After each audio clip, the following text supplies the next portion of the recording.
سترہ مین کی طرف سے تمام دیکھنے اور سننے والوں کو السلام علیکم۔ ناظرین، آج میں آپ کے سامنے ایک ایسی خاتون کے اسلام قبول کرنے کی کہانی لے کر آئی ہوں جس کا تعلق امریکہ سے ہے، اور وہ عیسائیت کے فرقے یہوہ وٹنسز پر نہ صرف ایمان رکھتی تھی بلکہ اس کی تبلیغ بھی کرتی تھی۔ 29 سال یہوہ وٹنسز کی تبلیغ کرنے کے بعد انہیں آخر اسلام میں ایسا کیا نظر آیا کہ انہوں نے اسلام قبول کر لیا؟ آئیے اس کی تفصیل اسی سے سنتے ہیں۔ Hello, my name is Hannah, and this is my reverse story. Hello, میرا نام ہنا ہے اور یہ ویڈیو میرے اسلام قبول کرنے کے بارے میں ہے۔ میں نے پچھلے سال اسلام قبول کیا ہے، یعنی ابھی مجھے اسلام قبول کیے تقریباً 9 مہینے ہو چکے ہیں۔ میرا تعلق امریکی ریاست ایریزونا سے ہے۔ میری 2 بیٹیاں ہیں، جن میں سے ایک بیٹی شادی شدہ ہے اور میں ایک نواسے کی نانی ہوں۔ میں بہت ہی کٹر عیسائی گھرانے میں پیدا ہوئی اور ہمارے گھر میں نہ صرف عیسائیت پر بہت سختی سے عمل درآمد کیا جاتا تھا بلکہ عیسائیت کی تبلیغ پر بھی بہت ہی شدت سے عمل کیا جاتا تھا۔ ہماری فیملی یہوہ وٹنسز کی تعلیمات کو فالو کرتی تھی۔ 7 سال کی عمر سے ہی مجھے بھی عیسائیت کی تعلیم دی گئی تھی اور 14 سال کی عمر میں مجھے بپتسمہ دیا گیا تھا۔ ہمارے مسلک یعنی یہوہ وٹنسز کے تحت ایک تبلیغی مشن بھی ہوتا ہے جسے ریزننگ فرام دا اسکرپچرز کا نام دیا جاتا ہے۔ اس کے تحت ہر اتوار کو چرچ کی جانب سے ایک وفد یا ایک جماعت کہہ لیجیے گھر گھر جا کر لوگوں کو عیسائیت کا پیغام دیتا ہے۔ مجھے بھی 14 سال کی عمر سے اسی ریزننگ فرام دا اسکرپچرز کی تعلیم دی گئی تھی اور سکھایا گیا تھا کہ لوگوں کے ساتھ کس ٹاپک پر کیا بات کرنی ہے اور کیسے بات کرنی ہے، کیسے لوگوں کو قائل کرنا ہے۔ اسی تبلیغ کی ٹریننگ کے دوران ہمیں اسلام کے بارے میں بھی پڑھایا گیا تھا۔ مسلمان ایک خدا یعنی اللہ پر ایمان رکھتے ہیں، وہ حضرت عیسیٰ کو خدا کا بیٹا نہیں مانتے، محمد صلی اللہ علیہ وآلہ وسلم کو اللہ کا آخری نبی مانتے ہیں، اس کے علاوہ وہ ہماری طرح جنت، جہنم اور مرنے کے بعد والی زندگی پر بھی ایمان رکھتے ہیں، وغیرہ وغیرہ۔ ہمیں ٹریننگ میں یہ بھی سکھایا گیا تھا کہ جب مسلمانوں سے بحث کرنی ہے تو کن کن پوائنٹس پر بات کرنی ہے اور کس طرح سے انہیں قائل کرنے کی کوشش کرنی ہے۔ زندگی اسی نہج پر گزرتی رہی اور 29 سال کی عمر میں آ کر میں نے عیسائیت چھوڑ دی کیونکہ میرے دل میں عیسائیت کے بارے میں بہت سارے سوالات تھے۔ میں بار بار سوال پوچھتی تھی۔ میرے مسلسل سوال پوچھنے پر میرے چرچ کی انتظامیہ مجھ سے کافی خائف تھی۔ شروع میں انہوں نے مجھے وارننگ دی، مگر پھر فائنلی انہوں نے مجھے کمیونٹی سے ہی نکال دیا اور چرچ سے بے دخل کر دیا۔ پھر اس کے بعد آج سے تقریباً 15 سال پہلے میں کیلیفورنیا میں شفٹ ہو گئی تھی، جہاں میں سین ڈیاگو میں رہ رہی تھی۔ یہاں میں جس ایریا میں رہتی تھی وہاں کرسچن آبادی کے ساتھ ساتھ کافی زیادہ مسلمان آبادی بھی تھی۔ یہاں پر بہت سارے صومالین اور عراقی مسلمان رہتے تھے۔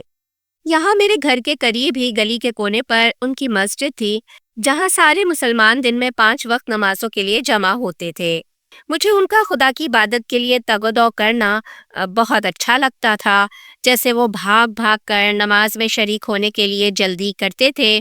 میں اکثر وہاں سے گزرتے ہوئے رک کر انہیں نماز پڑھتے ہوئے دیکھتی تھی، جس طرح وہ سب لوگ اکٹھے اٹھتے اور بیٹھتے تھے، جس طرح وہ خدا کے سامنے سجدہ کرتے تھے اور اپنا سر خدا کے سامنے زمین پر ٹکا دیتے تھے۔ مجھے وہ منظر نہایت پسند تھا۔ جب سے مجھے چرچ نے بے دخل کیا تھا میں نے عیسائیت کو ہی چھوڑ دیا تھا، مگر اب مسلمانوں کو ایسے عبادت کرتے دیکھ کر میرے اندر ایک مرتبہ پھر روحانیت کی تڑپ پیدا ہو گئی تھی۔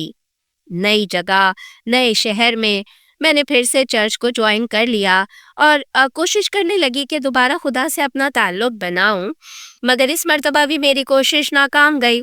میں بائبل کو بھی پڑھتی تھی، چرچ کی مختلف ایکٹیویٹیز میں بھی حصہ لیتی تھی، مگر پھر بھی خدا کے ساتھ روحانی تعلقوں میں مسنگ محسوس کرتی تھی۔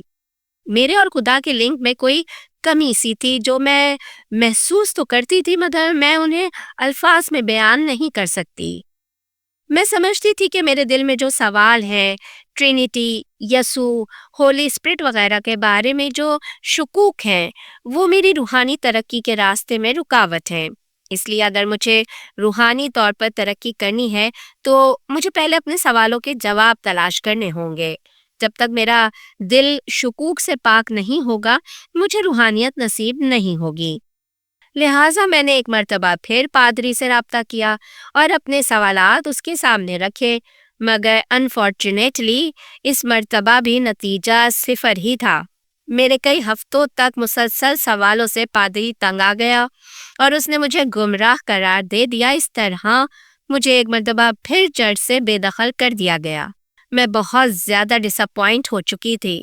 میں خود کو خدا کی طرف سے دھتکاری ہوئی تصور کر رہی تھی۔ میں سمجھتی تھی کہ خدا مجھے اس قابل ہی نہیں سمجھتا کہ مجھے اپنا قرب نصیب کرے۔ میں بہت زیادہ انزائٹی اور ڈپریشن کا شکار رہنے لگی۔ میں کافی حد تک بدمزاج اور چڑچڑی ہو گئی تھی، جس کا اثر میری سوشل لائف پر بھی پڑا اور میری جاب پر بھی۔ مجھے نوکری سے نکال دیا گیا اور میں بہت زیادہ مالی مشکلات کا شکار ہو گئی۔ کرائے کے گھر سے بھی بے دخل کر دی گئی۔ فائنلی میں نے سالویشن آرمی نامی آرگنائزیشن کے شیلٹر ہوم میں پناہ لی، جو کہ بے گھر اور بے سہارا لوگوں کی امداد کی ایک تنظیم تھی۔ اس دوران میں گاڈ سے بہت زیادہ دعائیں مانگتی رہتی تھی۔ میرا اٹھتے بیٹھتے ایک ہی کام تھا کہ گاڈ سے دعا مانگوں کہ وہ میری رہنمائی کرے، مجھے رستہ دکھائے کہ اب مجھے آگے کرنا کیا چاہیے۔ بہرحال اللہ کے کاموں کی اپنی ایک مصلحت ہوتی ہے۔ وہ آپ کی دعاؤں کا جواب ضرور دیتا ہے، مگر وہ جواب اس وقت آتا ہے جب اللہ مناسب سمجھتا ہے کہ اب جواب دینا چاہیے۔ بے شک اللہ ہی کی مصلحت ہے اور وہ بہتر سمجھتا ہے کہ کون سا کام کب کرنا ہے۔ خیر، میرے پچھلے 15 سال کیسے گزرے وہ ایک الگ کہانی، مگر ان 15 سالوں میں مسلسل خدا سے اپنے تعلق کی کمی کو میں محسوس کرتی رہی، اور آخرکار آج سے 1 سال پہلے میری ملاقات ایک مصری مسلمان سے ہوئی، جس سے مذہب کے ٹاپک پر گفتگو ہوئی تو کیوریاسٹی کی وجہ سے میں نے اس سے اسلام کے بارے میں کچھ سوالات پوچھے۔ اس نے مجھے میرے سوالوں کے جواب میں ڈاکٹر ذاکر نائک کی کچھ ویڈیوز شیئر کی۔ ان ویڈیوز میں ڈاکٹر صاحب کچھ عیسائیوں کے محمد صلی اللہ علیہ وآلہ وسلم کے بارے میں، اسلام، قرآن، بائبل اور حضرت عیسیٰ علیہ السلام سے متعلق مختلف سوالوں کے جواب دے رہے تھے۔ الحمدللہ چند ایک ویڈیوز دیکھنے سے میرے کافی شکوک دور ہو گئے اور مجھے لگا کہ ہاں واقعی اسلام کے پاس میرے سوالوں کے جواب موجود ہیں۔ ڈاکٹر ذاکر نائک کی وہ ویڈیوز مجھے آج سے 29 سال پیچھے لے گئیں۔ جب میں چرچ میں پادریوں سے اپنے سوال پوچھتی تھی، مجھے یاد آیا کہ کیسے پچھلے 29 سالوں سے میں ان سوالوں کے جوابات تلاش کرتی رہی ہوں۔ مجھے لگا کہ میں نے عیسائیت کی تعلیم حاصل کرنے میں اپنا وقت ضائع کیا تھا اور میں ایسی بیکار چیز کا علم حاصل کرتی رہی تھی جو مجھے کبھی بھی گاڈ سے کنیکٹ ہی نہیں کر سکتی تھی۔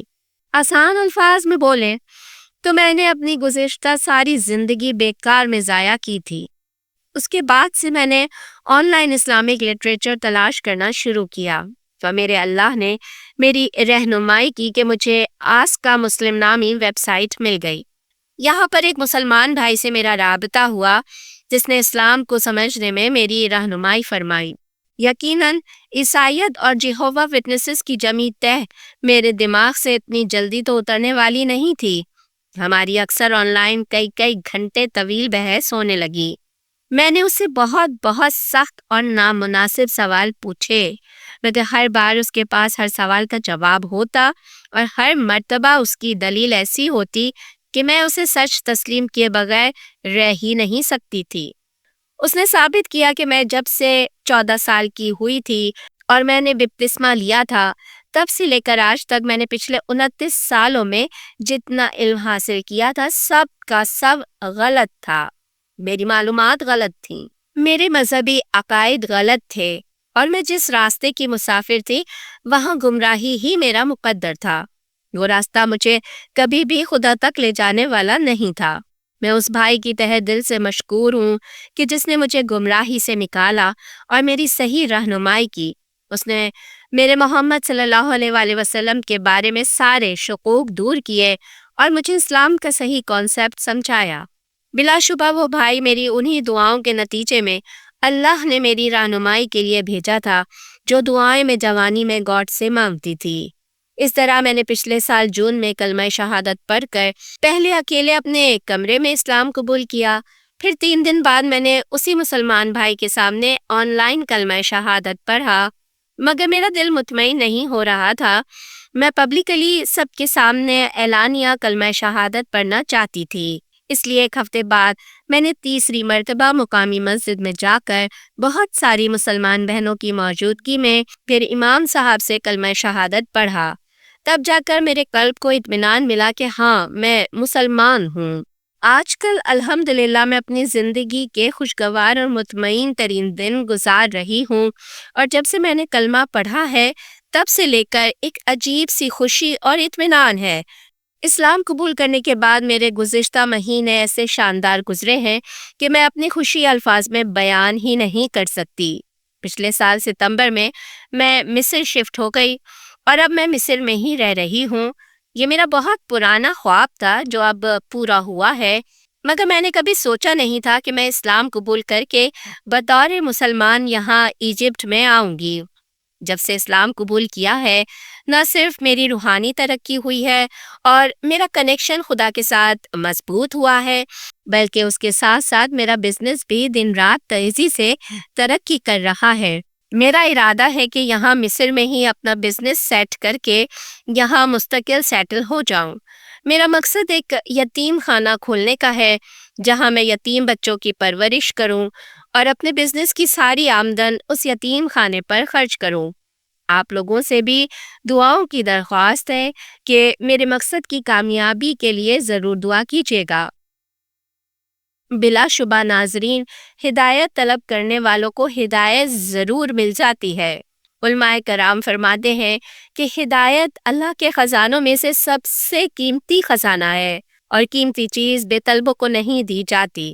اس دعا کے ساتھ ہی اجازت دیجیے کہ اللہ تعالیٰ حق کا پیغام دنیا بھر میں پھیلانے کے لیے ہمیں ذریعہ بننے کی توفیق عطا فرمائے۔